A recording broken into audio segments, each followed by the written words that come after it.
What's going on, everyone? Welcome to Klepcx FM, brought to you by WeAreCritiX.com, a place where we talk about movies, television, and pop culture. And if you're into that kind of thing, make sure you hit that subscribe key and that notification bell so you can be up to speed about everything that I talk about here. Ladies and gentlemen, we are officially live and in a lot of color today because today I'm here with a special guest. This guy has been a mentor, he's been a brother, he's been a partner, he's been an associate of mine, and we're here to talk about all things Masters of the Universe Revelation Part 2.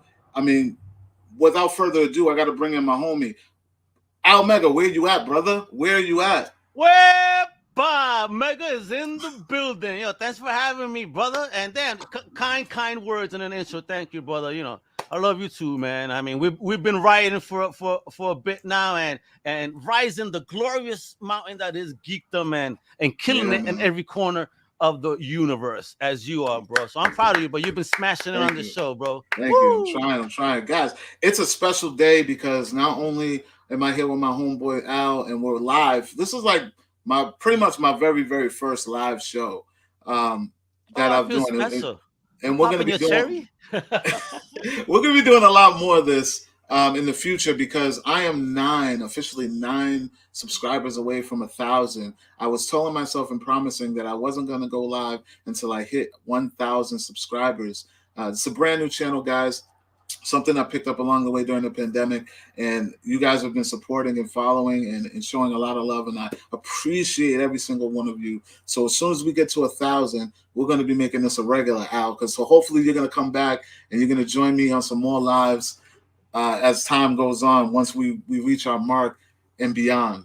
It's going to happen today, folks. Come on, right now. Subscribe. Because listen, it ain't just about this awesome show. Just go to the backlog. My man has real opinions, real talk. And there ain't no industry pay stuff, smooching. No. He's real. That's what I love about his stuff. It's a very amazing and in-depth fan perspective that you bring to the game here, and I love it. Man, you rock, bro. Ain't no listen, bro. Gene Cisco, everybody, Rock Ebert, or whatever, whoever the hell, Rotten Tomatoes. Nah, bro, you need critics. That's who you need.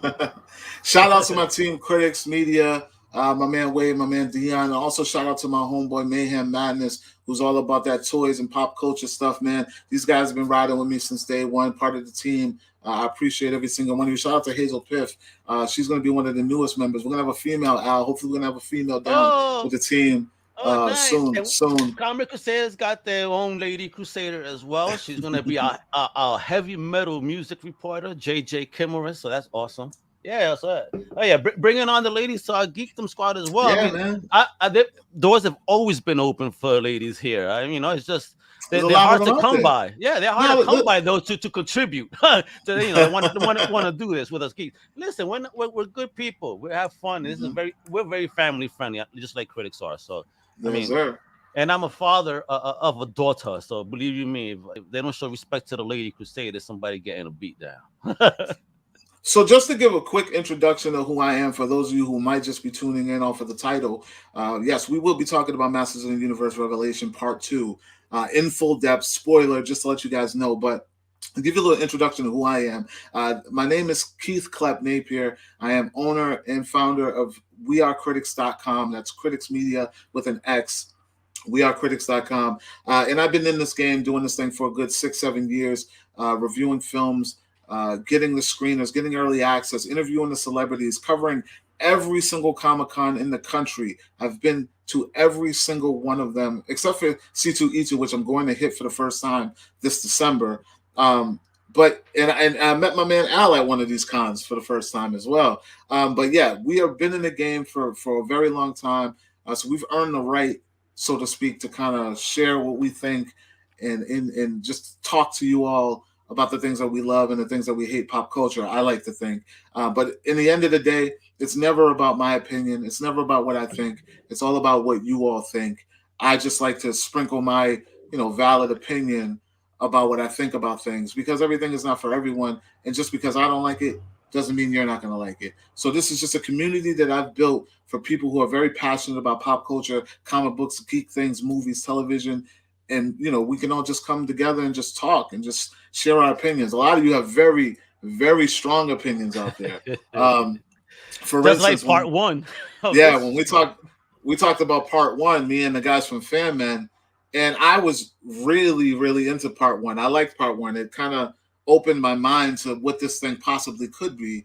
And a lot of you just were not having it. And that's cool. You are allowed to be as passionate about whatever you want. And I'm not going to be mad at you if you don't agree with me.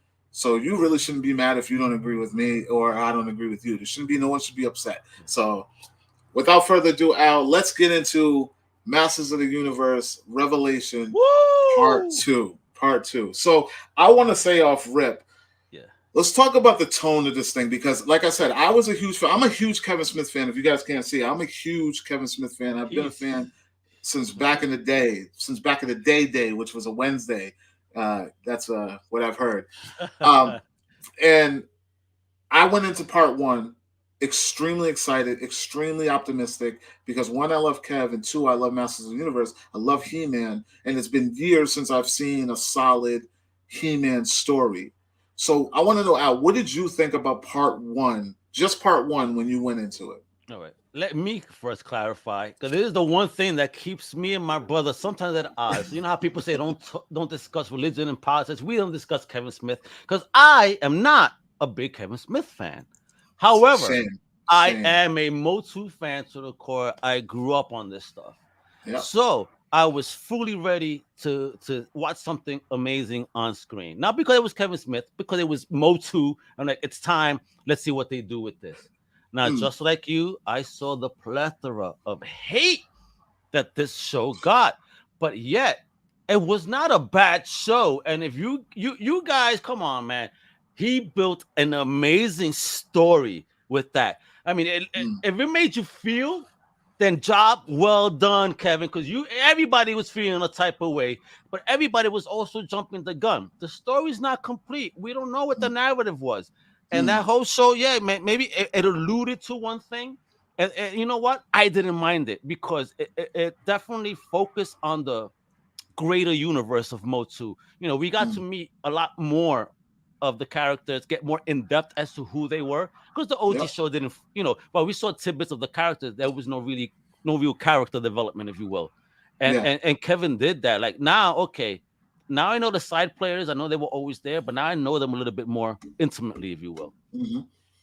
So like I said, I was very optimistic. I liked exactly what you said. The way they were going with it, I was kind of like, oh, okay, this is different. He's actually taking the toy box, dumping it out on the floor, and we get to play with all the pieces that we know and love and get to grow up with instead of just giving us the same old He-Man versus Skeletor. I was all about that. I was so into that part of part one that it kept me glued and interested in what we were going to get in part two.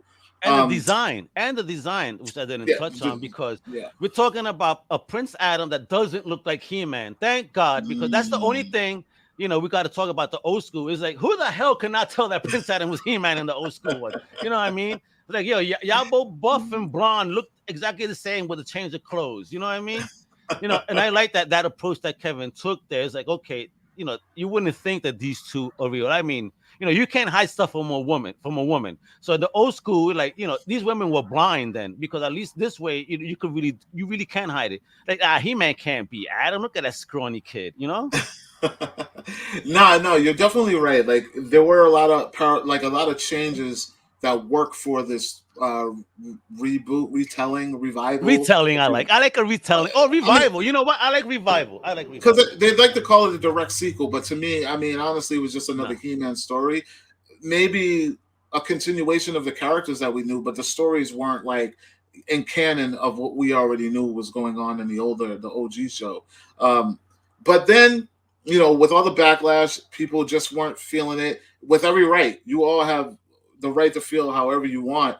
But it was kind of dampering the hype for the second part. The second part, which we just got this November.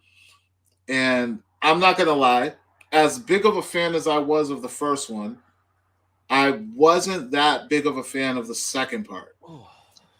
I know. It's very, very weird. Very weird. But not because it wasn't because I didn't like it's definitely where I didn't like where the story was going. I felt like the setup wasn't justified. It felt a little messy to me. It felt a little messy. A lot of fan service out of context. Like a lot of things just kind of being thrown at the wall and seeing what sticks instead of kind of focusing on one overall story. And we know that they didn't change anything because it's too soon. It was too soon. Too late to change something that was already done. So it wasn't the backlash. This is stuff that's already been in play. And I'm gonna do a humble brag right now. And I had spoke to Kevin. I spoke to Kevin personally, face to face. To Mr. Smith himself at his store, the Stash in Jersey, and we talked about the first part. And I told him how I really enjoyed the first part, and he assured me some things that were going to happen in the second part that I kind of already knew. One was the arc about Tila. A lot of people were afraid that Tila was going to turn into the new He-Man, but I saw that wasn't going to happen. I saw that as an impossibility too. There's no way. There was no way in hell that was ever going to happen. You know what it is? People, stop worrying about the political stuff. I mean, not everything's going to follow that narrative. Don't get jumpy. but there were things that did happen that we didn't even talk about that left my jaw on the floor and kind of like, what? So let's break this thing down. Let's go from the very beginning out. Let's start with episode 1, which is called Cleaved in the Twain,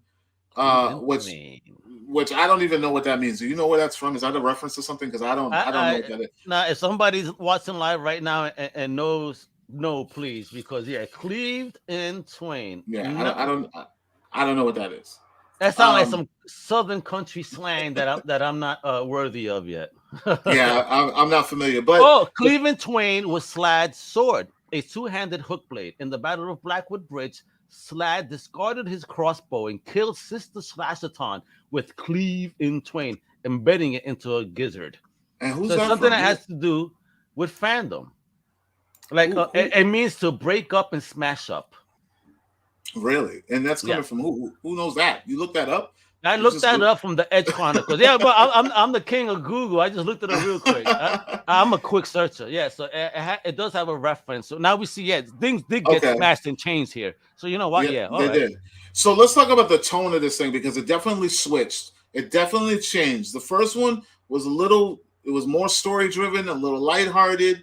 Although we did lose some loved ones along the way. Oh, don't. Oh, man. When we lost homie in part 1, Orko, I was like, and my wife had come down. She's like, what's wrong with you? They killed Orko. And, she even watching, she goes, Orko from He-Man?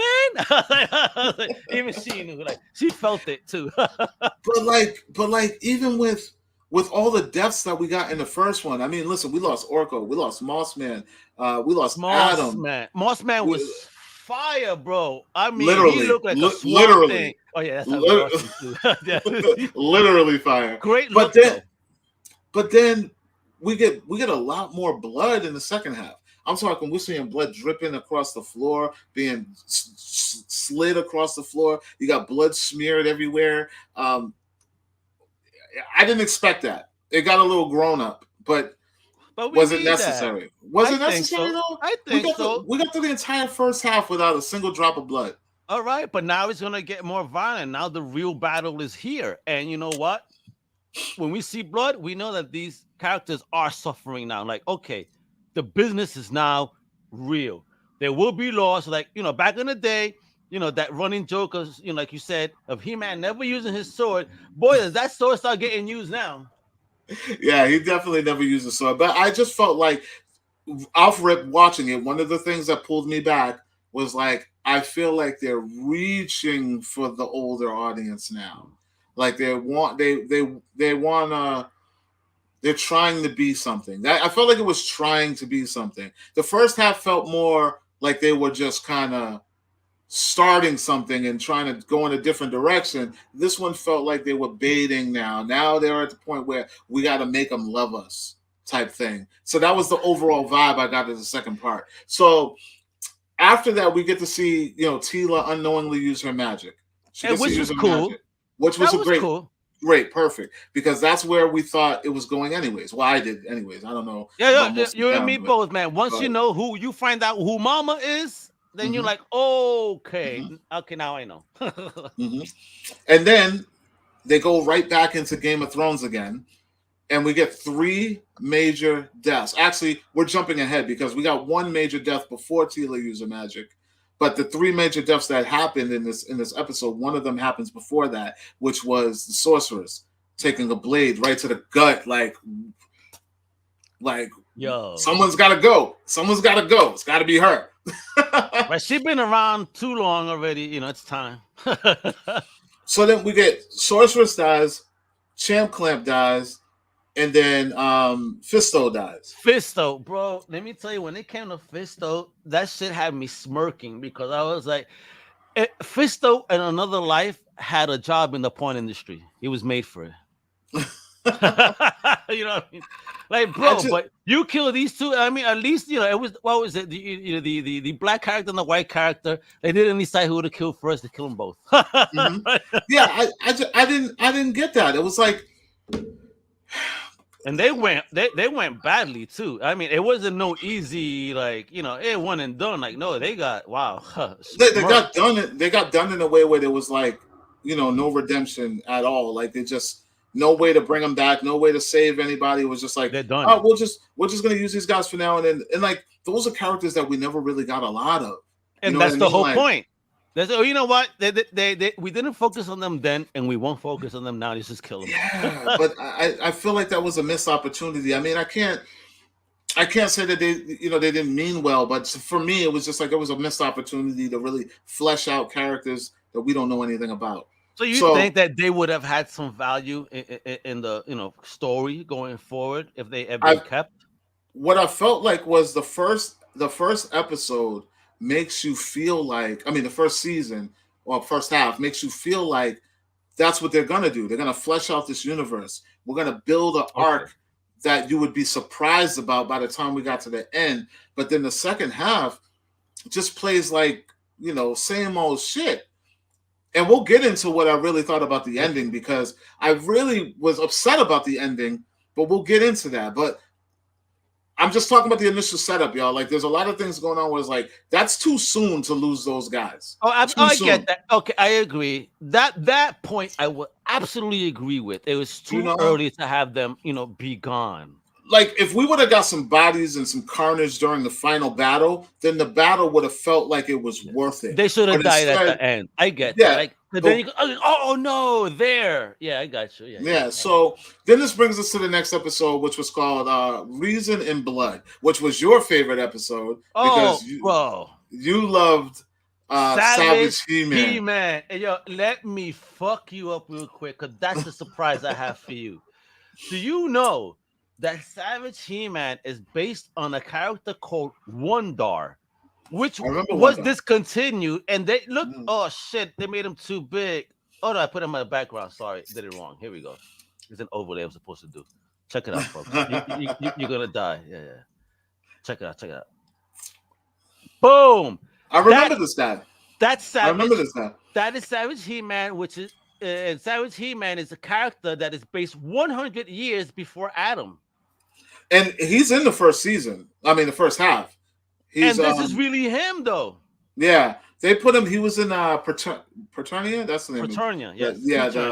Yeah. He was Preternia. He was there vaguely, real quick. Another more wasted guys. Listen, I can't wait till we get to the end of this so we can really talk about that last episode. But Adam calls upon the power without the sword. Without the sword. That bothered me. That bothered me for 2 reasons, right? One reason. It was a cool nod, cool thing. Savage He-Man, cool. But when did Adam ever realize he could do that?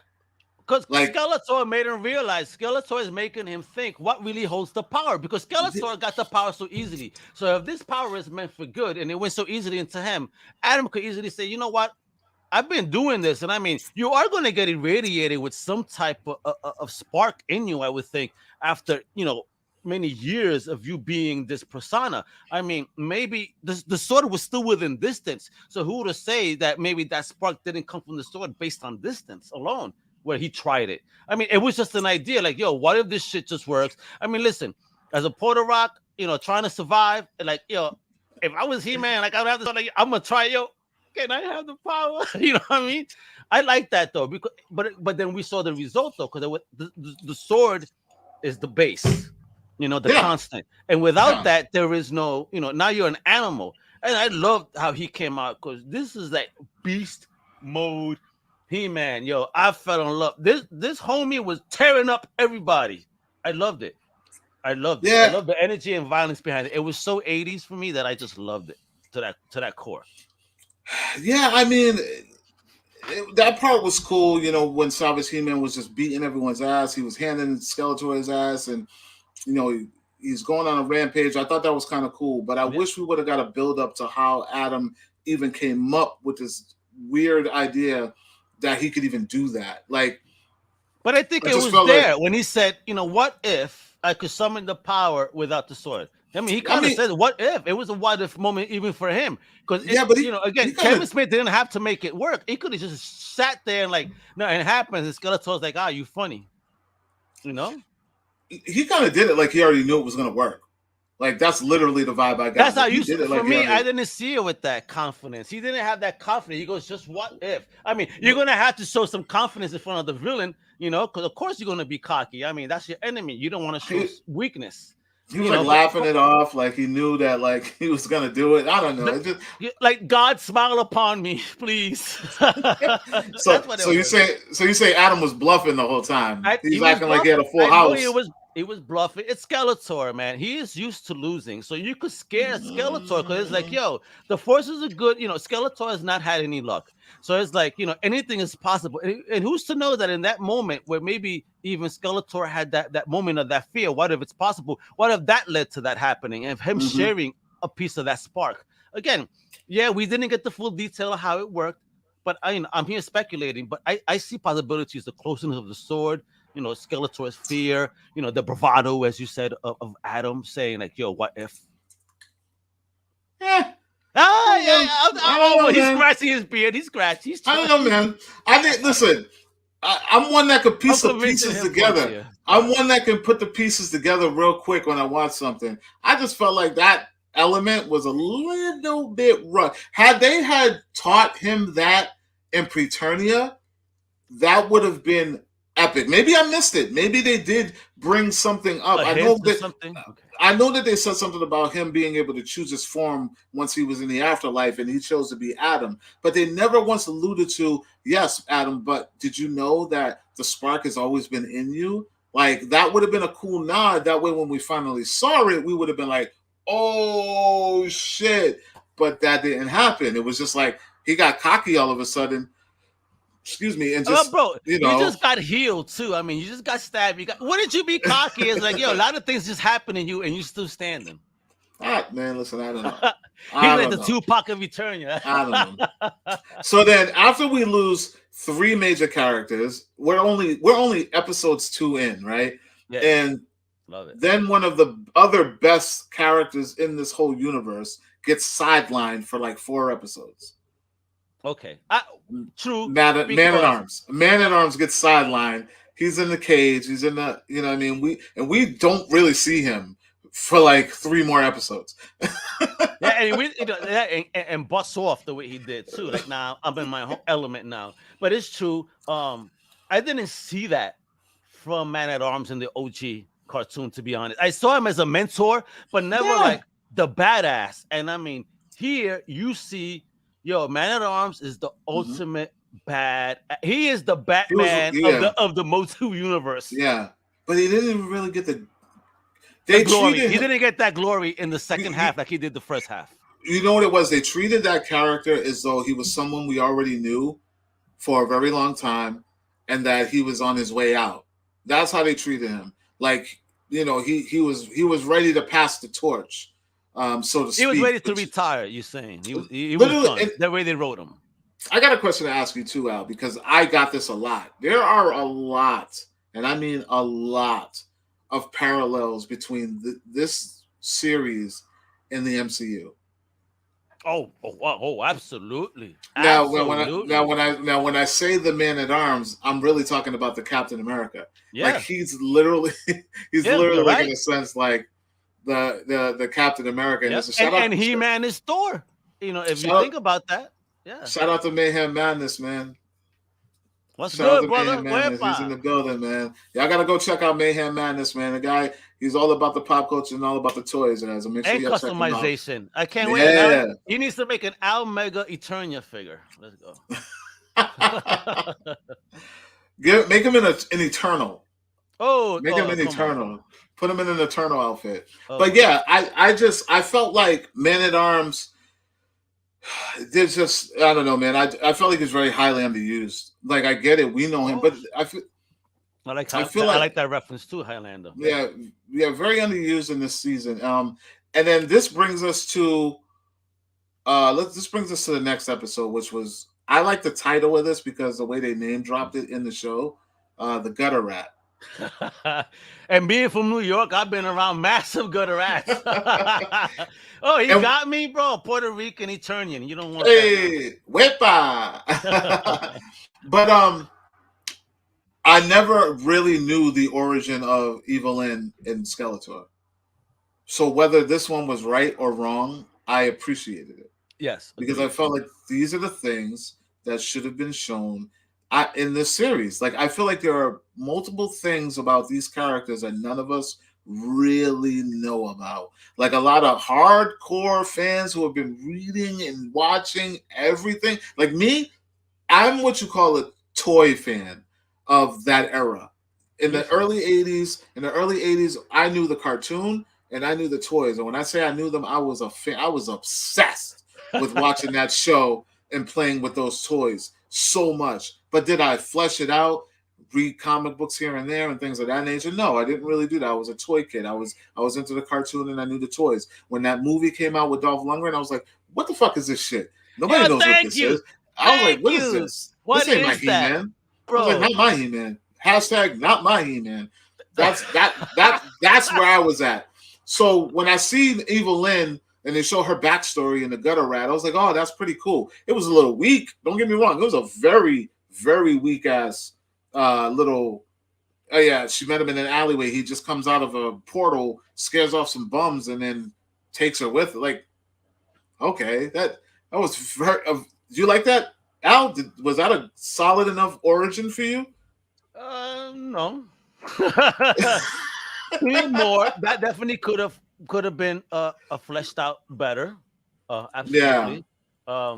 But it was something we got to tease. Okay, you know who this person was and how homie came in to the picture. But what I want to know is, like, why her? Like, why did you show up in that moment? Like, why did you show up in that moment and why her? Like, you know, we saw nothing about Skeletor previous to understand why the, you know, again, you're building your team, right? Mm-hmm. So why was Evil-Lyn imperative to your team that you showed up in that moment to save her and invite her to your squad? I mean, what was it? You know, why didn't we know that from the get? Because if Skeletor was smart, because obviously we know he's not, then he would have seen it. This, you know, this is somebody not to be trusted. But what did he see in her?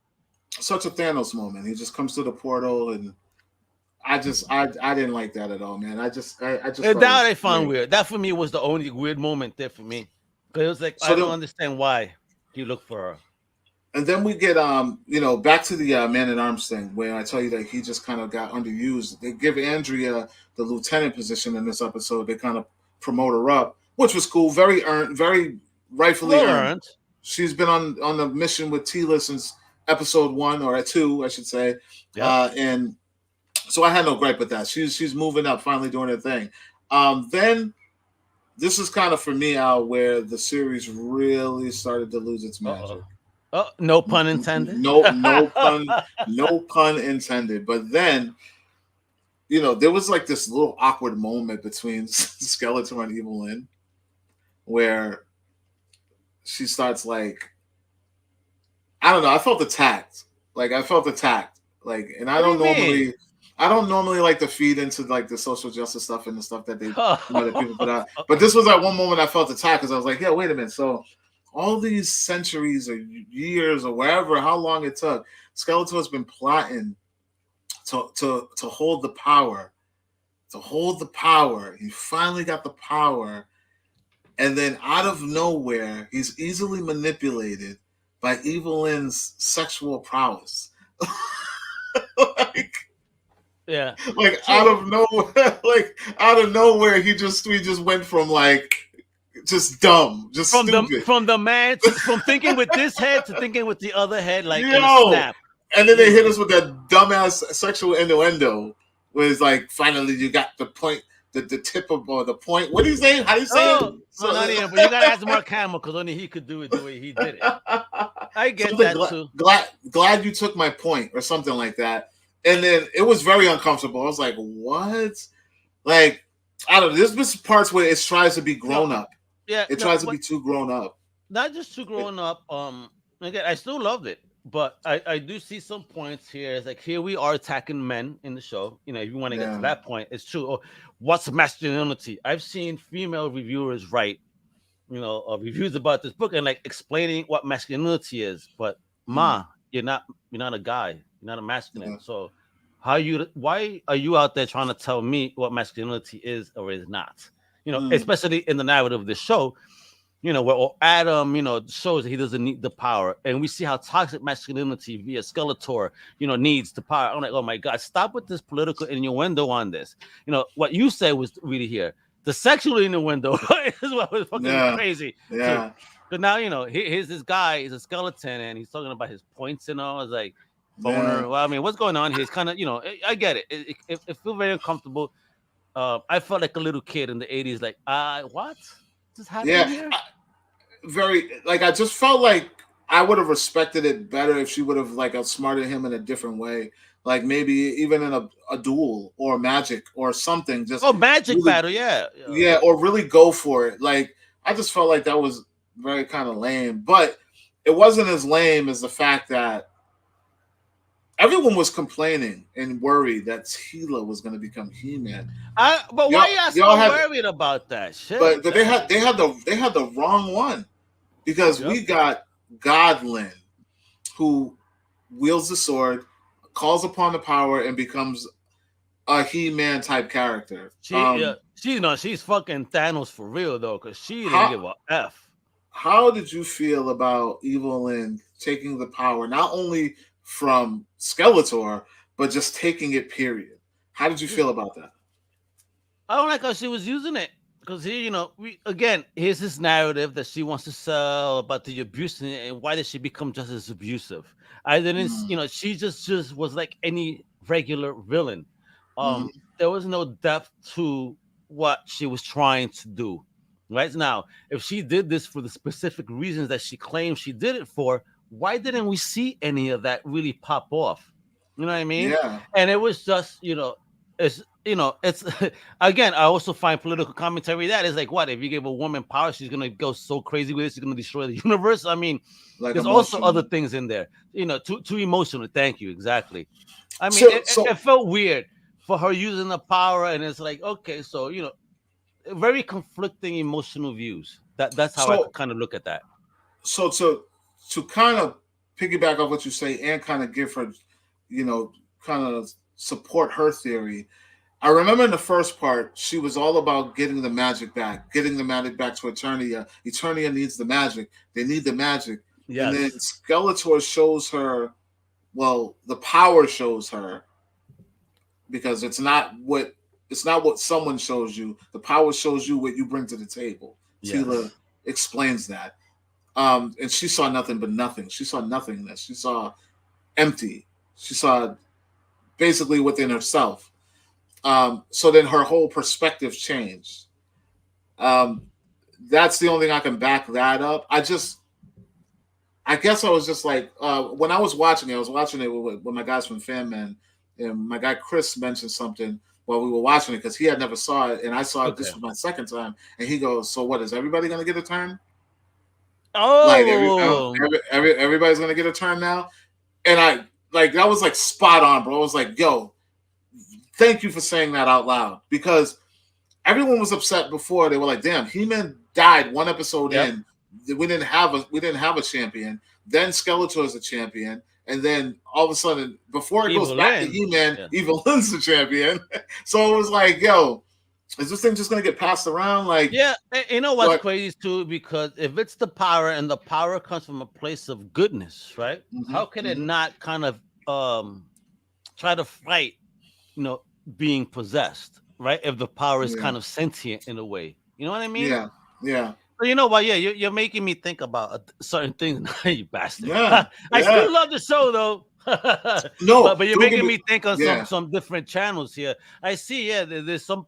I could see how some things could have been changed in a way that could Mm, just have enriched the story that much more. yeah. Yeah. Like I listen. There's a lot of good elements in in this series, especially the second part. But it's like someone put it in a jar and just let's They see shook what it and they rushed it too. happens. They Yeah. rushed it. Like I don't know. because I mean, was it supposed to be 10 episodes? I think that if they given this 12 episodes, I think it could have been told better. Give it there that are extra hour. there are a ton of arcs that don't feel finished and kind of just feel like they were just they gave us conclusions to arcs that didn't Quicks, need. yeah. Like I could have went for season 3 if you flushed out Evil Lynn and gave us the rest of what was going on. I'm telling you, when we get to that last episode, Al, I'm going to give you my 2 cents on why I feel like it was an anticlimactic ending. And I know then what you mean there. That kind of you already know who's next, but I know that feeling. Yeah. so let's jump forward to episode 4, which is called Hope for a Destination, which is where we finally kind of see Antila embrace her legacy and kind of use her powers to call upon help, because now Evil Lynn's she's the big baddie now. She's casted Skeletor. Well, Skeletor ran for his life. Yeah, like a uh, total, like he coward. does. Yeah. Meh, meh, meh, like he does. Yep. He ran a dip. And now she's kind of calling upon help throughout Eternia, Paternia, for anyone to come help in battle with them and stand in battle. Then some weird shit happens. And I felt like they were holding on to this. Like they wanted to do this from the very beginning, and they finally found the place that they wanted to put it. And they were like, you know what'll be awesome? We gotta have Skeletor team up with He-Man. Bro, that is one motherfucker I would not trust on any scale, no matter what. I'm like, bro, oh, you want to work together? Stand in front of me the whole time, brother. You take the lead. I got you. You know what I mean? Don't you dare stand behind me, though. I don't trust. I feel like that was forced. That was the most forced thing out of this whole show. And like I said, I love that you have your own opinion about the series. You like it.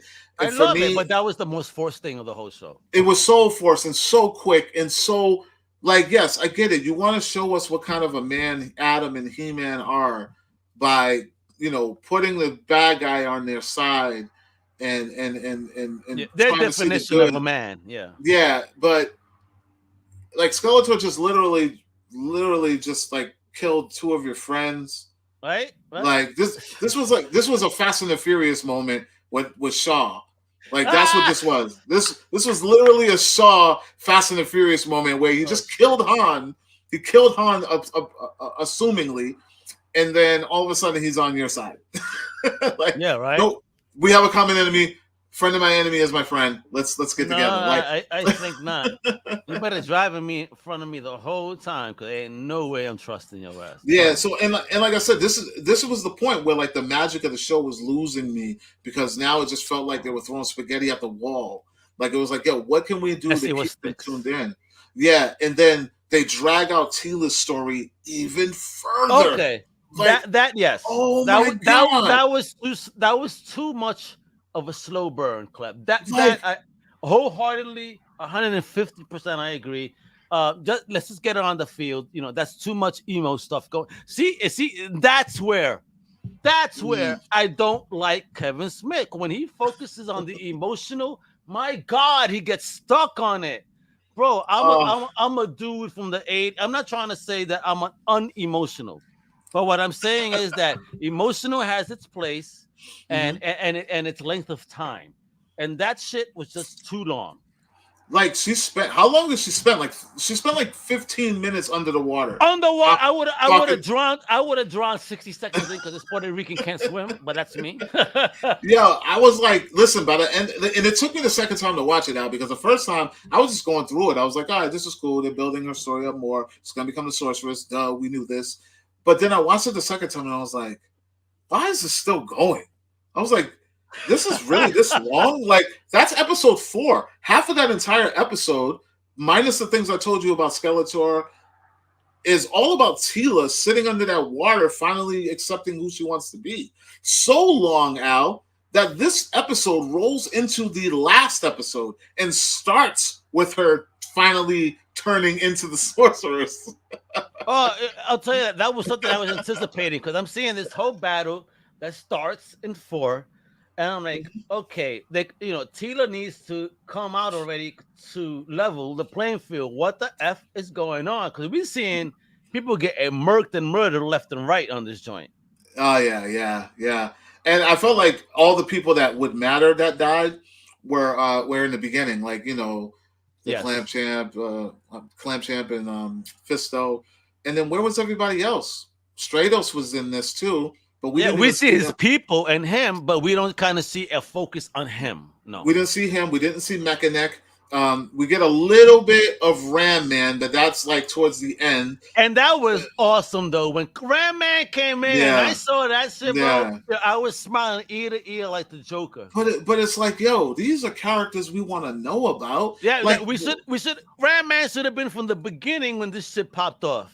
Like, who is Ram Man? Like, why does he look how he looks? Like, yeah, I just felt like at this point, it just felt like they were trying to tie the bow on this thing, wrap it up, and get the hell up out of there. And it was like, damn, like there was. So you think your boy Kevin really rushed it towards this final arc? Somebody rushed it. Listen, I'm not going to put the entire blame on the man himself, because I can't do that. It's in my heart. But somebody got to take the blame for this shit. Somebody got to take the blame. Like I said, they had me first half. Second half comes in. And then all those characters that they were just kind of throwing away, we got some more throwaway characters on the villain side. A lot of cool nods, a lot of cool Easter eggs. I don't know if you noticed this, Al, but there are a lot of characters from the Dolph Lundgren movie in this cartoon. Oh, word! Oh, God! Listen, just like you said earlier, Dolph is not my He-Man. So no. Yeah, hashtag Dolph is not my He-Man. Yeah, but that's a hashtag and a half right there. He is not. Why they chose him for He-Man and Punisher? Come on, you guys. I mean, but he was the guy then, though. You know what I mean? Like, who else? Yeah, bro. But at least speak like me or you. It was either Dolph or Chuck Norris in those days. This was Russian He-Man. Chuck as Punisher would have been cool. Anyway. But that actually, you're kind of right. I think they could have did that. They did Hero in the Tower. They could have did, but yeah, so they had Blade. I don't know if you guys remember Blade from the He-Man Masters of the Universe movie. Oh, the guy with the swords. Shit, yes. He shows up at the end when Teela and Andra are going through the tunnel. And then there was the pig guy. I don't remember the pig's name. DJ was the one that actually told me about that character, because I didn't remember him from the movie. There was a couple. He's a huge He-Man fan. So there were a lot of Easter egg and nods. I appreciate that they put Blade in there from the movie, because he was actually one of the characters that I actually liked from that movie, because of the blades, and he was kind of cool. I just like that. That almost turned him to love this series. No, I didn't say that. No. I didn't say that. But Teela. In this final episode, we get Teela finally, after like an hour and a half, becoming sorceress. She goes head on with Evil Lynn, 1-on-1. During this battle, He-Man feels the need to give the power after he gets the sword back, after Orko comes back, which was probably the highlight of the whole show. When when Orko came back, that shit made me feel so emotional. I was like, listen, when that character was killed, I was like, nah, Kevin, you ain't killing him, bro. Wow, you fucking bastard. I'm about to hate you all over again. When he came back, I thought that was cool, because he went again, Scareglow came back, Evil Lynn brought back all the bad guys. Didn't Scareglow look awesome? Listen, I don't care about how he looked. I just love Tony Todd using that voice. Bro, Candyman was motherfucking Scareglow, people. Listen. When that man was speaking, I'm like, yo. Don't say Scareglow 3 times. I felt like Scareglow's voice was more epic in the second half than it was in the first half. Didn't it sound a little different? It sounded a little more epic. more confidence behind it because now Skeglo came to kick ass. Yeah. That's what So, it was. but they brought back all these. What is the attorney in hell? What's that called? I don't remember it. Oh, Can't remember. I don't. Subternia. So they brought back all of them, but didn't bring back anybody from Preternia. But they brought back Orko.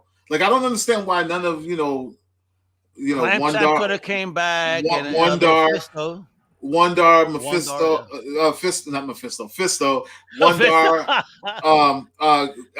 Grayskull. None of them came back. We don't want to see Fisto on the field. You know what he would have been doing to the enemy? I would love to fist that guy. Oh my God, horrible, bro, horrible. Make you just want to. Is this horrible? Fist that guy. What the? Bro. That's what I'm saying, but isn't that horrible? Think about that. It's horrible. It's horrible. Bro, can you imagine that on a shirt and just having Fisto standing there like... Bro, I could see the community that would eat this up. That's what I'm saying. Oh, my God. So, listen, Orko returns. He-Man, for some stupid reason, gives Skeletor the power and says, I want you to learn what it feels like to save the universe. Like, right, listen, this thing turned into a PSA real quick. Like, real quick. Because I remember in the first half, Tila was making fun of the heroic things that He-Man said. Remember, Andrea was like, he really said that? And she was like, yeah. But then when the end comes, they have him doing listen, this is supposed to be a new He-Man, a new Masters of the Universe. I get it. We can chuckle and laugh at certain lines and things like that, but some of it was just too on the nose for me. And then, the battle between Tila and Evelyn appeared to be like it was going to be epic. She says this epic line when she was like, the castle's under new management. Bang! I was like, okay, Tila, okay. And all she does is put her in an arm bar, shows her the power, and then it's over.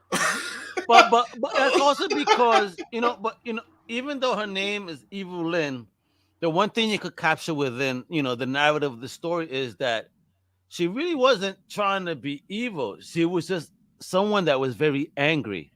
Yeah. That's all that she really was. Yeah. And if somebody could have just, spoke to her like she needed that mentor. She needed that good person in her life, that good, that right shoulder angel, if you will, to be like, yo, you're better than this. You've always been. You don't need to, don't let, Skeletor, this man that like treated you like shit, or your whole life, your family, the people around you, like, you've always been better than that, and you've proved it. And I kind of like that. It kind of cleaned, because she was never really evil. She was angry. The Angry Lynn is a better name for her. Orko was the one that said that too. He said, you weren't born evil. But Al, the things that you're saying right now are very spot on, and you're making a compelling argument. And I can't argue with you. You're right, but that also was all subjective. Oh, absolutely. You have to be in a mature mindset to take that away from this cartoon. Absolutely. Not many of us are going to be in that mindset. Not many of us are going to try to understand that, characters grow, that this is my kid stuff, but now I see them grow, and they're going to think different. Maybe they'll think like me, but I know, at the end of the day, no, they're not.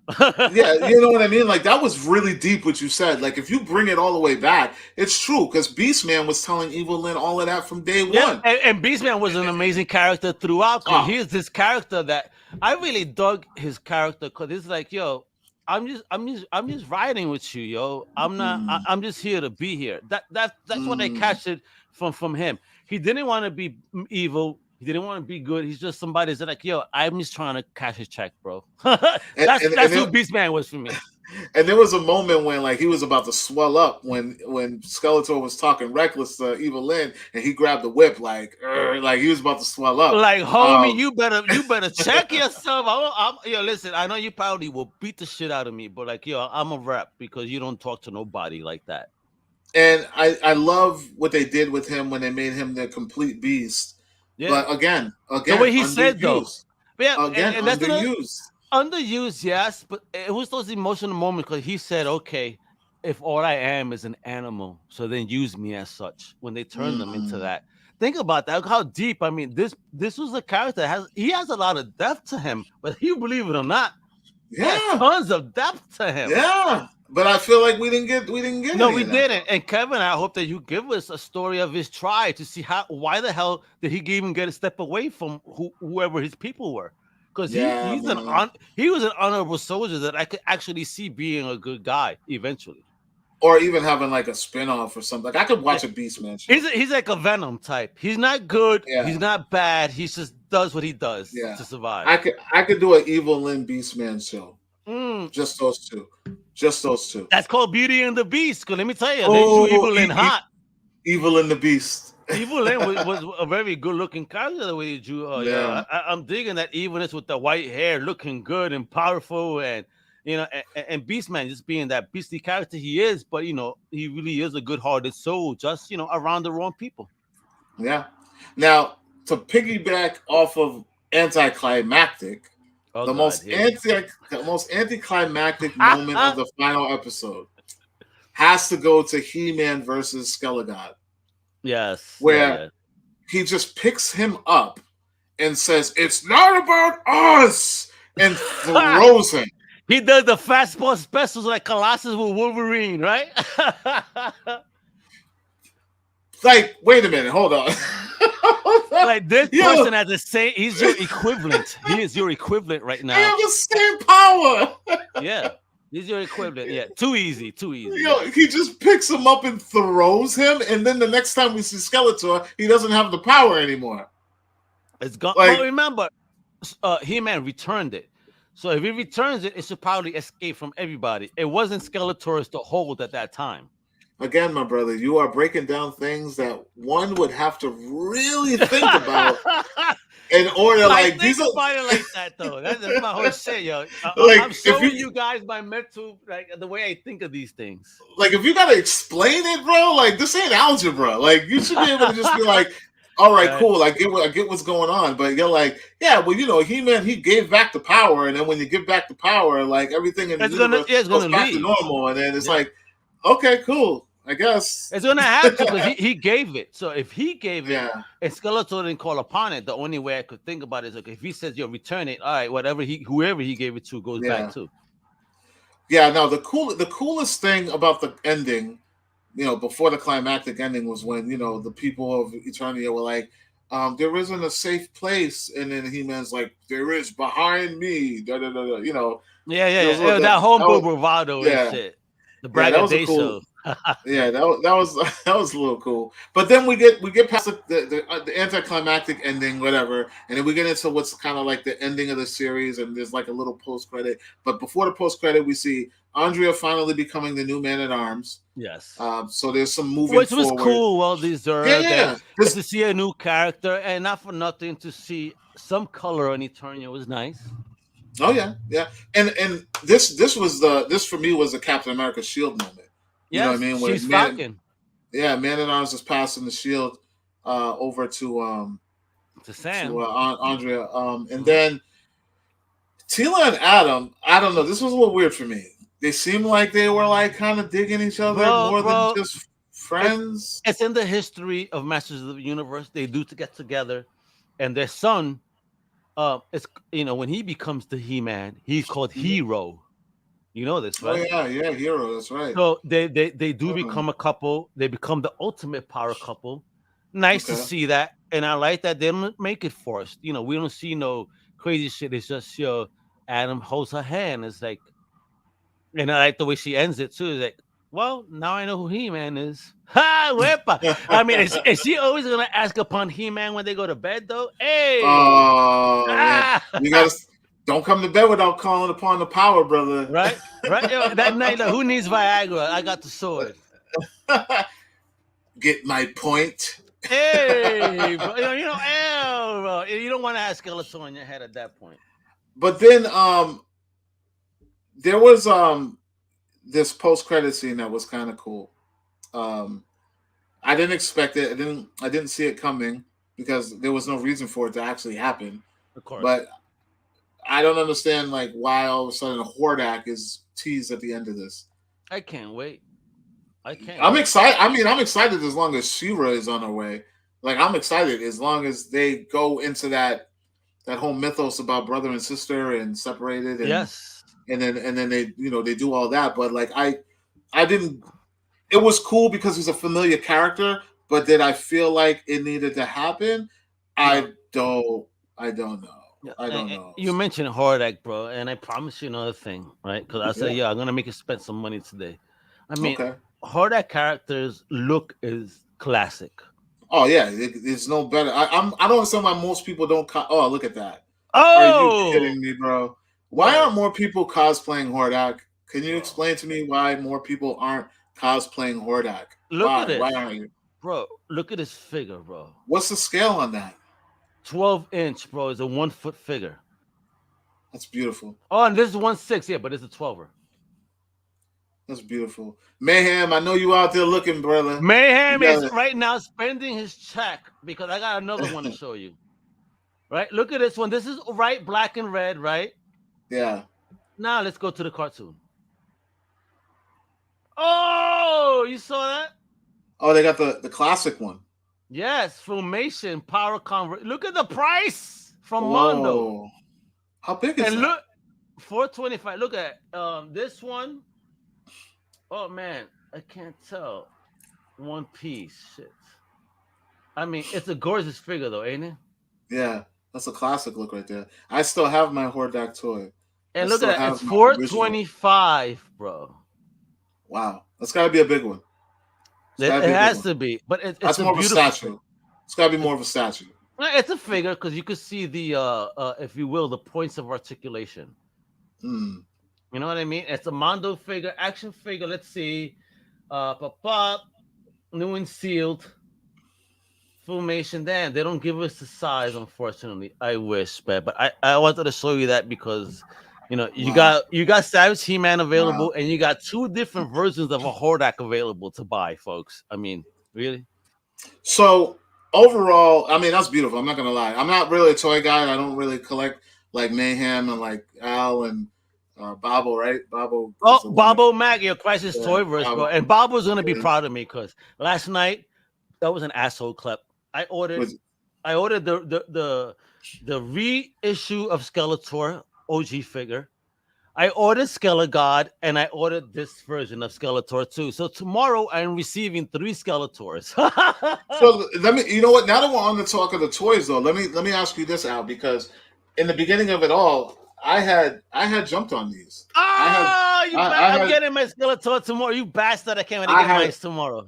What do you think the impact is going to be on these? Because now they're peg warming. I'm hearing a lot from Mayhem. He puts me on all the toy talk, and he's telling me that these things you can find them anywhere now. Like Walmart right now, is fully stocked. I went to Target and I saw Skelegod, Skeletor, and He-Man. Yep. But I have an Amazon gift card, so let me use the gift card. Why spend Almega's money? Yeah, absolutely. So I was like, I ordered them, but I needed to see them first. I was happy to hold them. I saw the Battle Cat and the other one. They don't look as good as the OG, so those I won't pick up.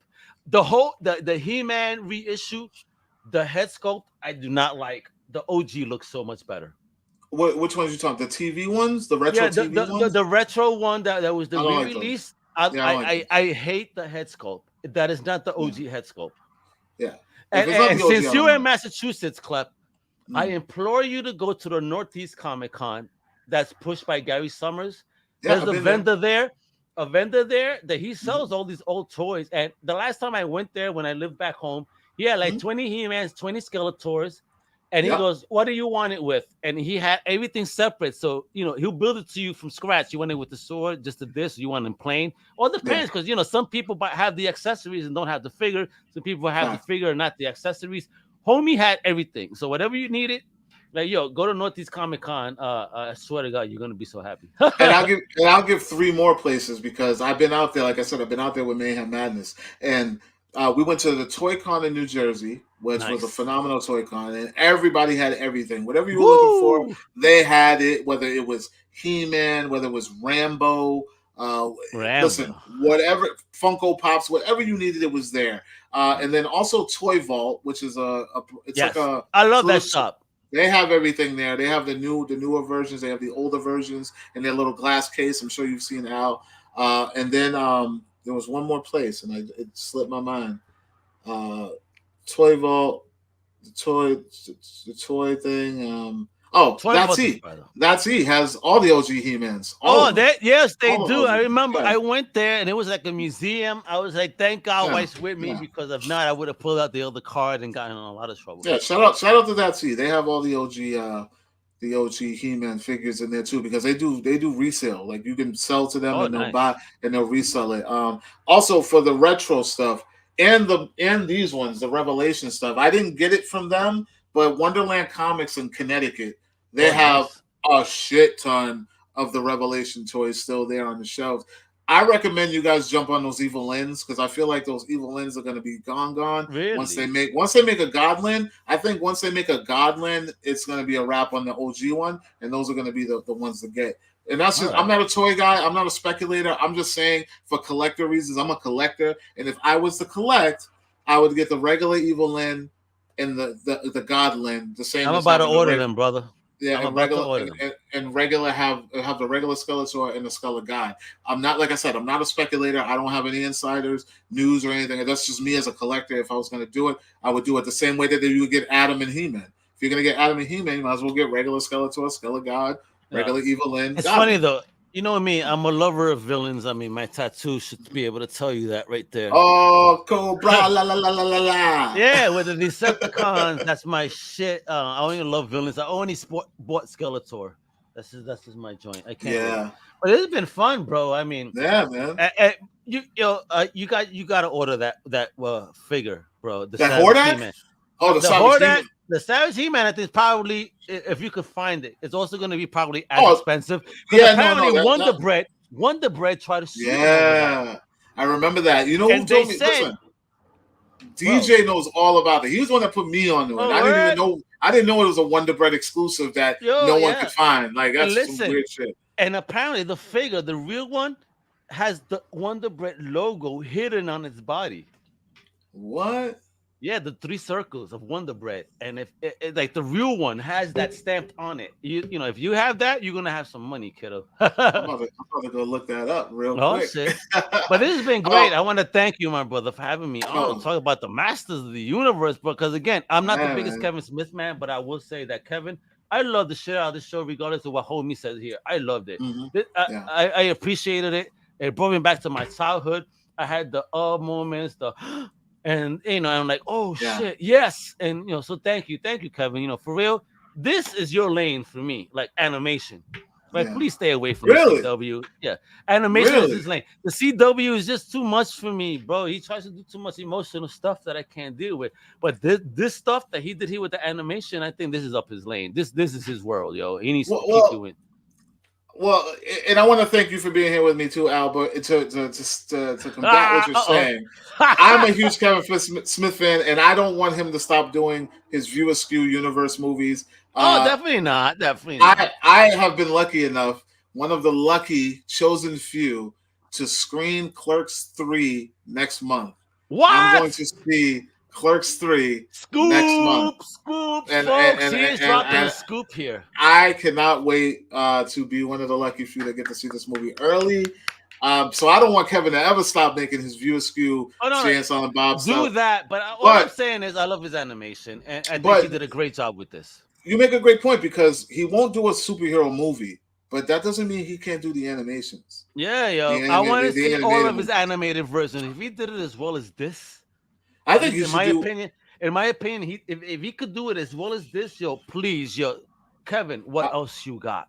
I think they should take his Green Hornet run and make an animated series. Oh, that would be amazing, because Green Hornet, underrated character, and put on a whole new generation to the greatness of Bruce Lee as Kato. He has a whole run that he did for Green Hornet. I think they should turn that to animated. Yeah, man. I didn't hate the series. I thought overall the series, the Masters of the Universe Revelations 1 and 2, were decent run, a good go-to if you wanted to get back into the He-Man mythos. But for me, it was a one and done. I ended up watching it twice only because I had to show it to some colleagues of mine. But I will not be going back to it, nor will I be telling people to go to it. And that's just, listen, I'm a huge Kevin Smith fan. When I tell you I'm a huge Kevin Smith fan, like I'm repping. You know what I mean? I spend money on this shit, but you know what? Because I'm not even an animated guy like that either, Al. Yeah. You know that. I'm not an animated guy either. You always ask me, hey, you see the new DC thing? And I'm like, no, I haven't. No, but MCU, I'm there all day. I know you are. You bleed that shit. Yeah. But yeah, overall, man, I thought it was a great effort. They brought something back that I was familiar with as a child. I loved it. Do I think that it's the end all be all? No. I would honestly want to see more, just so I wasn't stuck with just this. That's the kind of person I am. When I see something that has potential, but I don't think that it stuck the landing, I'm like, what? Give him another chance. Give him another chance to do it again. We should get a season 3 with the Hordak and see what else could come from this. I think that he'll convince you enough, and everything falls into place. But that hasn't been confirmed yet. But I see that a lot of people like this. A lot of people like part 2. A lot of people love part 2. I loved it. It was fun. Again, sometimes we need to get away and just have some fun. And I think that he delivered on the fun side of it. Hardcore. Yeah. So, let's wrap it up, man. Al, I appreciate you being here, bro. We got to do this more, man. Like I said, I'm going to be going live more often, guys. Hell yeah, bro. Go live. Get me to 1,000 subscribers, and I promise you I will do at least one live show a week where we can talk about whatever you guys want to talk about, or talk about whatever I want to talk about. It's up to you, however you want it to go. I'm going to leave you guys with this. Like, comment, share. Make sure you subscribe.